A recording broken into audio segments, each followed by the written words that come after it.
ผนกเกษตรกรรมและสิ่งแวดล้อมนครหลวงเวียงจันทน์ร่วมกับองค์การเกษตรกรรมและสิ่งแวดล้อมองค์การปกครองเมืองปากเงิมเปิดน้ำสนรับประทานแห่งชาติวันซักยากันพญาสัตว์และเปิดการผลิตและดูแลปี 2025 พิธีดังกล่าวได้จัดขึ้นในวันที่ 14 พฤศจิกายน 2025 ที่บ้านโนนทรายเมืองปากเงิมโดยการเข้าร่วมของทานภูทองแก้วดวงมณีคณะประจำพรรคหัวหน้าคณะโฆษณาอบรมนครหลวงเวียงจันทน์ทานแสงอรุณสุริยาวงศ์หัวหน้าแผนกกสิกรรมและสิ่งแวดล้อมนครหลวงเวียงจันทน์ทานกองมีศรีสมุทรประธานคณะกรรมการปกครองเมืองปากเงิมพร้อมด้วยภาคส่วนที่เกี่ยวข้องและประชาชนกลุ่มการผลิตข้าวห่วมท่านแสงอรุณสุริยาวงศ์ได้กล่าวเปิดพิธีว่าทั่วนครหลวงเวียงจันทน์มีระบบชลประทานทั้งหมด 75 แห่งมอบโอนให้ชาวกสิกรคุ้มครองแล้ว 49 แห่งในนั้นอ่างเก็บน้ำ9แห่งประตูน้ำ2แห่งและระบบฝ่ายน้ำล้น3แห่งจักสูบน้ำ61แห่งมีกลุ่มผู้นำไส้ทั้งหมด133กลุ่ม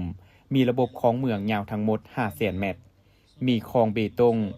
47,948 เมตรคลองเมือง 193,963 เมตร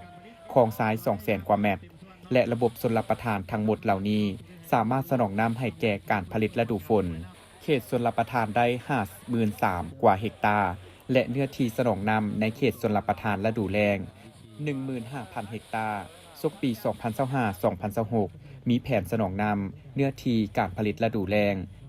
13,000 กว่าเฮกตาร์ปลูกข้าว 12,000 กว่าเฮกตาร์ปลูกพืช 500 กว่าเฮกตาร์และหนองป่า 300 กว่าเฮกตาร์เวียกงานการเลี้ยงสัตว์และการประมงในซุ้มปีผ่านมาได้สร้างขบวนการซักยากันพยาธิให้สัตว์เลี้ยงของประชาชนในแต่ละเมืองเพื่อรับประกันให้สัตว์เลี้ยงของประชาชนบรรดาเผ่าให้มีสุขภาพแข็งแรงและต้านการระบาดของพยาธิสัตว์ที่มักเกิดในช่วงฤดูหนาวต้นพยาธิเต้าโฮมเลือดงัวควายพยาธิปากเปื่อยลงเล็บพยาธิอะฮิวาหมูพยาธิอะฮิวาสัตว์ปีกและพยาธิวอในปี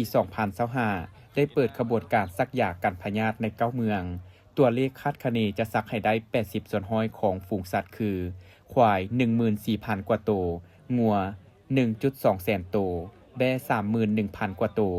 หมู 1.6 แสนตัวและสัตว์ปีก 2 ล้านกว่าตัวนอกจากที่พวกเขาได้เปิดขบวนการอย่างเป็นทางการในมือลือแล้วยังจะได้สืบต่อประสานสมทบกับองค์การปกครองเมืองต่างๆพร้อมกันจัดตั้งปฏิบัติจุบอนที่มีเงื่อนไขใน6ตัวเมืองเติมอีก